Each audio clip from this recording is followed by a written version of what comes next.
So in this portion of the show, we get into what we call Just Ask Jess, where I take questions or scenarios from folks that have come in over the last couple of weeks and talk about something in particular.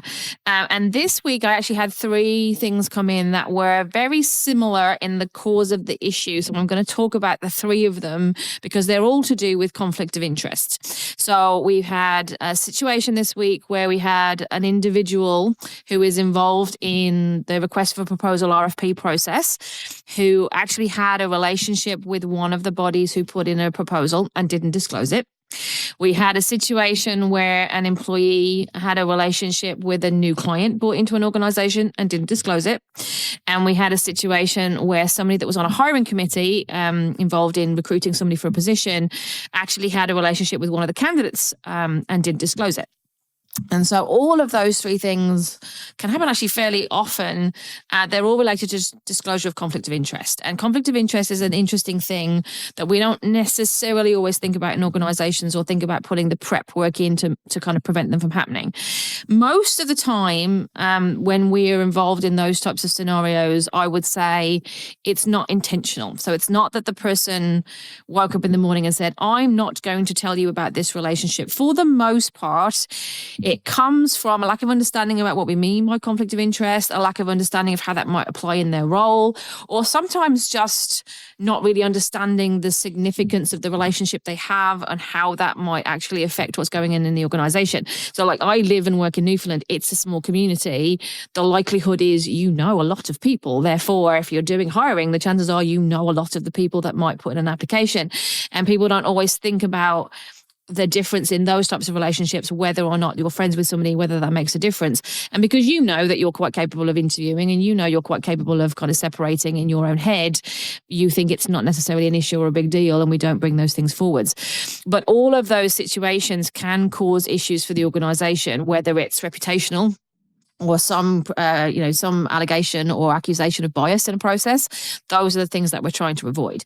So in all of those situations, there's definitely things that we can make sure we have in place to mitigate the risk of it happening. And whenever we're thinking about people and kind of performance, we talk about the ABCs, right? So firstly, you want to make sure that people are aware of what we're talking about.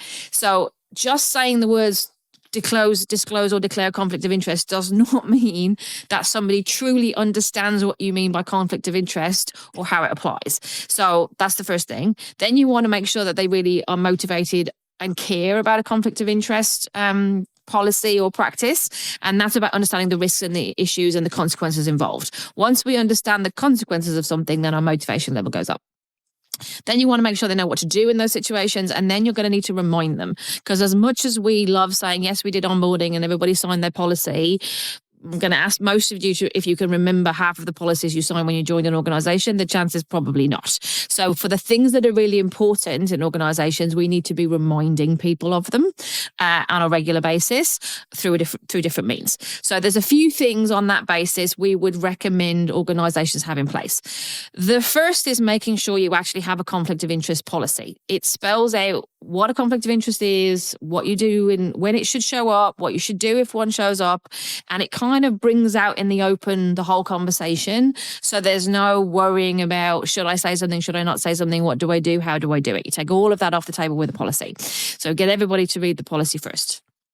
Policies are great though, but policies don't necessarily mean I fully understand or I remember. And so regular training for folks could be a short online course, could be just going back through a policy with somebody on a regular basis. But we need to be reminded of the policy on a regular basis. So doing that is important. Think about the processes you have that a conflict of interest is likely to occur in, and put checklists in place. So if you're doing a kickoff with a hiring committee, make sure that there is a conversation at the kickoff meeting about what a conflict of interest is, how it might show up, how to disclose it, what will happen if someone needs to be removed from the interview process for a particular candidate. Just take all of it off the table. Same with an RFP or selection process. Make sure that those questions are built in to what you do.